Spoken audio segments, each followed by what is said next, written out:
नमस्कार मित्रांनो. तर स्वागत आहे तुमचं आटेगावकर ग्राफिक्स या यूट्यूब चॅनलवर.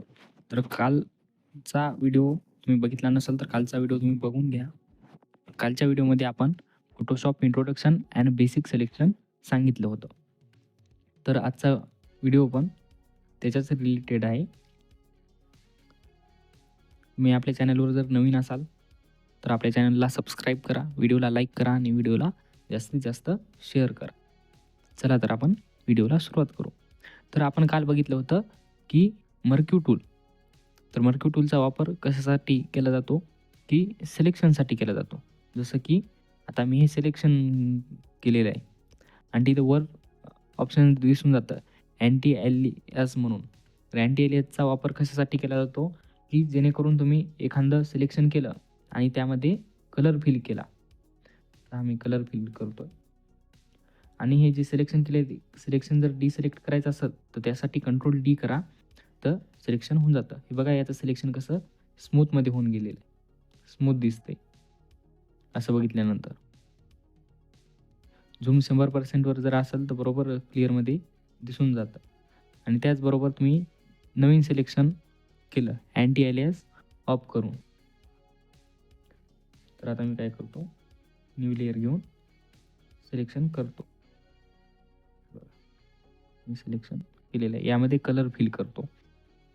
बघा कलर फिल केला आहे, कंट्रोल डीनं डिसिलेक्ट करून घेतो. तर आता तुम्ही बघू शकता की या दोन्हीमध्ये डिफरन्स किती येतं. तर हे किती स्मूथमध्ये दिसते आणि इथं थोडे हे झाल्यासारखं दिसते. बघा कसं पिक्सल दिसते, हे असं कट झाल्यासारखं दिसतंय आणि हे स्मूथमध्ये दिसतंय. अँटी एलियास ऑन करून केलेलं सिलेक्शन. म्हणजे सांगण्याचं तात्पर्य एवढंच की तुम्ही जेव्हा आता हे बघा कसं दिसते, हे स्मूथमध्ये दिसते आणि स्मूथमध्ये बरोबर दिसत नाही. तर त्यासाठी तुम्ही जेव्हा एखादा शेप घेतला किंवा सिलेक्शन करून त्यामध्ये कलर फिल केला, तर त्यासाठी तुम्ही पूर्ण डिझाईन बरोबर दिसत नाही असं जर दिसत असेल तर अँटी एलियास ऑफ करून जर तुम्ही जर सिलेक्शन केलं तर ते बरोबर दिसत नाही. तर त्यासाठी तुम्ही जेव्हा सिलेक्शन करता तेव्हा तुम्ही बघत चला की अँटी एलियास ऑन आहे की ऑफ आहे तर. ठीक आहे, चालतंय. तर दुसरा पॉईंट लासो टूल. तर लासो टूलचा आपण वापर कशासाठी करतो, की सिलेक्शन करण्यासाठी. तर हे मी सिलेक्शन केलेलं आहे आणि मला आणखीन थोडं जास्त सिलेक्शन करायचं आहे. तर त्यासाठी तुम्हाला काय करायचं आहे, शिफ्ट दाबून सिलेक्शन करायचं आहे. आता मी एवढं सिलेक्शन केलं तर ते आणखीन सिलेक्शन ॲड झालं त्यामध्ये. शिफ्ट दाबून केलं आणि तुम्ही जर तसं शिफ्ट वगैरे काहीच जर नाही दाबलं आणि डायरेक्ट सिलेक्शन केलं तर दुसरं सिलेक्शन तयार होतं. आणि त्याच ऐवजी तुम्ही शिफ्ट दाबून सिलेक्शन केलं तर त्या सिलेक्शनमध्ये नवीन सिलेक्शन ॲड होतं. बघा अशा प्रकारे. आणि अल्ट दाबून जर सिलेक्शन जर करायला गेली ते बघा अशा प्रकारे आतमध्ये सिलेक्शन होतं. जे सिलेक्शन केलेले ते सिलेक्शन होत नाही, आतमध्ये सिलेक्शन होतं. त्यानंतर लासो टूल नंतर आहे पॉलिगॉनल लासो टूल.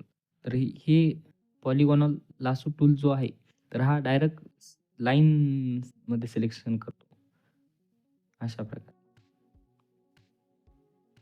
आणि तुम्ही जर सिलेक्शन केलं आणि ती जर तुम्हाला नको असेल त्यासाठी तुम्ही बॅक स्पेस क्लिक केलं ना तर ते सिलेक्शन निघून जातं, होत नाही तिथं, बॅक येतं.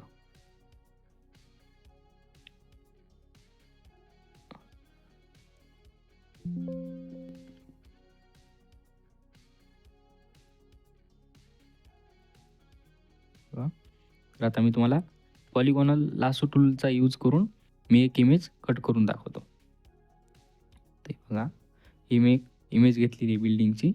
तर इथं आपल्याला काय करायचं आहे,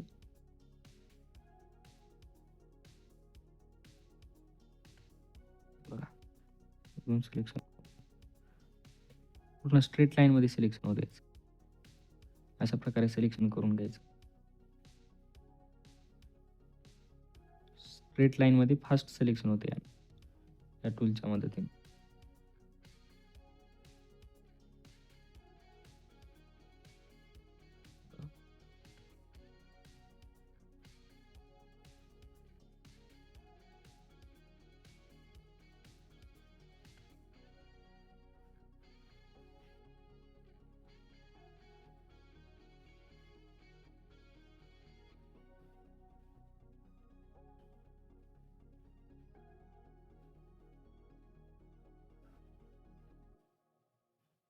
याचं सिलेक्शन बाहेर आलं तरी काय होत नाही, ते बरोबर सिलेक्शन होऊन जातं. बॅक स्पेस क्लिक केलं की सिलेक्शन निघून जातं. हे बघा, हे सिलेक्शन झालेलं आहे आणि या इमेजला मी सिलेक्शन केलेलं तेवढं कॉपी करतो. Layer copy. तर हे बघा, ही लेयर कॉपी होऊन बॅकग्राऊंड रिमूव्ह झालेलं आहे. ही अनहाईड केली मी. त्याचबरोबर याचा शॉर्टकट पण आहे सिलेक्शन केल्यानंतर. आता सिलेक्शन आहे, कंट्रोल जे न सुद्धा तुम्ही लेयर कॉपी करू शकता. बघा, लेयर कॉपी झालेली कंट्रोल जे केल्यानंतर. आणि त्याचबरोबर दुसरा एक टूल आहे मॅग्नेटिक लासो टूल. तर मॅग्नेटिक लासो टूलचा पण वापर कसा करायचा ते पण सांगतो. तर मॅग्नेटिक लासो टूल, आता हे बघा, मी एक इमेज घेतलेली ॲपलची. तर याला आपल्याला याची बॅकग्राऊंड रिमूव्ह करायची. जर आपण पॉलिगॉनल लासो टूलचा वापर करून जर याची बॅकग्राऊंड रिमूव्ह करायचा प्रयत्न केला तर ते होणार नाही, कारण की पूर्ण स्ट्रेट लाईनमध्येच याचं सिलेक्शन होतं अशा प्रकारे. तर बरोबर ते होणार नाही आपलं सिलेक्शन. तर त्यासाठी आपण मॅग्नेटिक लासो टूलचाच वापर करणार आहोत. बघा, असं होतं कधी कधी जर बरोबर नाही. त्यासाठी काहीच नाही, डायरेक्ट बॅक स्पेस क्लिक करायचं किंवा याचं सिलेक्शन करून घ्यायचं.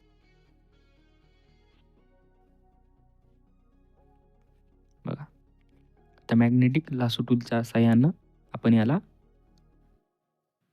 कट करून घेऊ.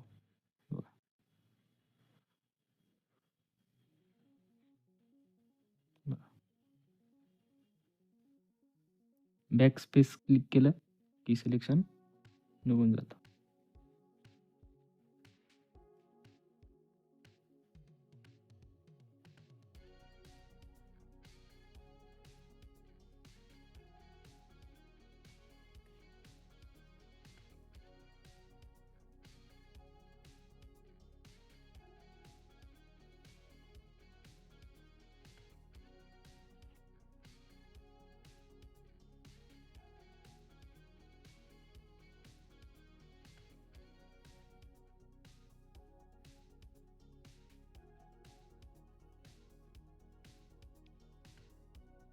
लेयरची कॉपी करून आपण सिलेक्शन करून घेऊया.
व याचं सिलेक्शन झालेलं आहे.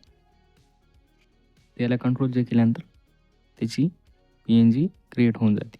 हे प्रॉपर पद्धतीनं कट झालेली आहे बघा.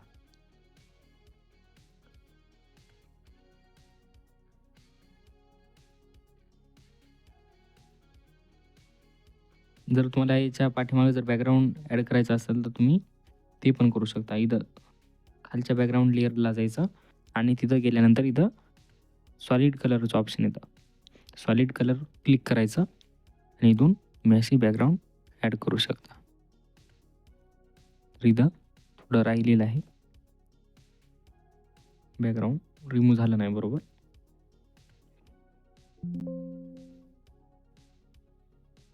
इथून सॉलिड कलर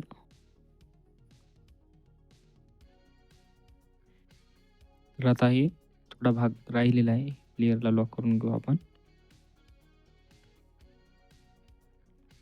तर इथून तुम्ही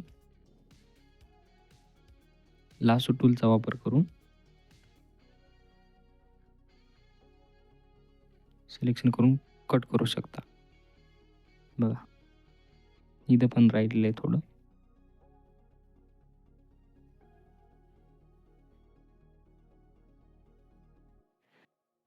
बघा कंट्रोल एक्स,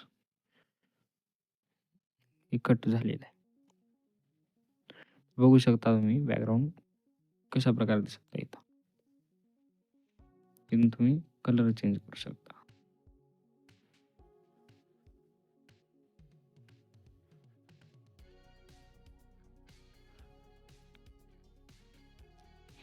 आणि त्यानंतर खाली quick selection tool, object selection tool, magic wand tool.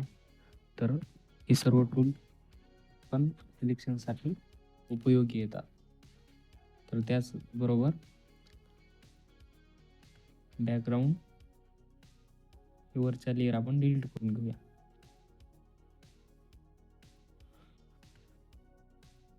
आता यामध्ये ऑब्जेक्ट सिलेक्शन टूल, तो ऑब्जेक्ट सिलेक्शन टूलच्या सहाय्याने आपण डायरेक्ट इथे सिलेक्शन केल्यानंतर ॲटोमॅटिक सिलेक्शन होऊन जाते. बघा सिलेक्शन झालेलं आहे. याला कॉपी केलं,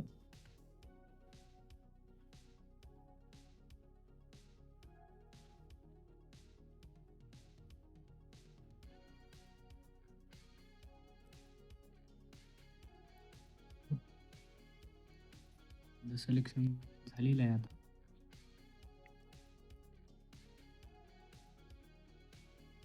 घेऊन कंट्रोल जे केल्यानंतर डायरेक्ट PNG मध्ये कन्वर्ट होऊन गेलेली इमेज.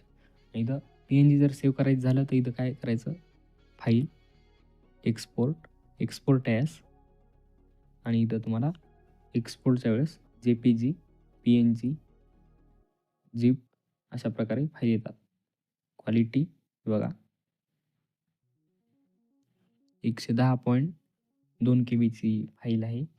आणि ट्रान्सपरंट जर तुम्हाला PNG मध्ये करायची तर PNG पण करू शकता. PNG बघा बॅकग्राऊंड रिमूव्ह झालेला आहे. आणि एक्सपोर्ट करा. एक्सपोर्ट केल्यानंतर सेव्ह.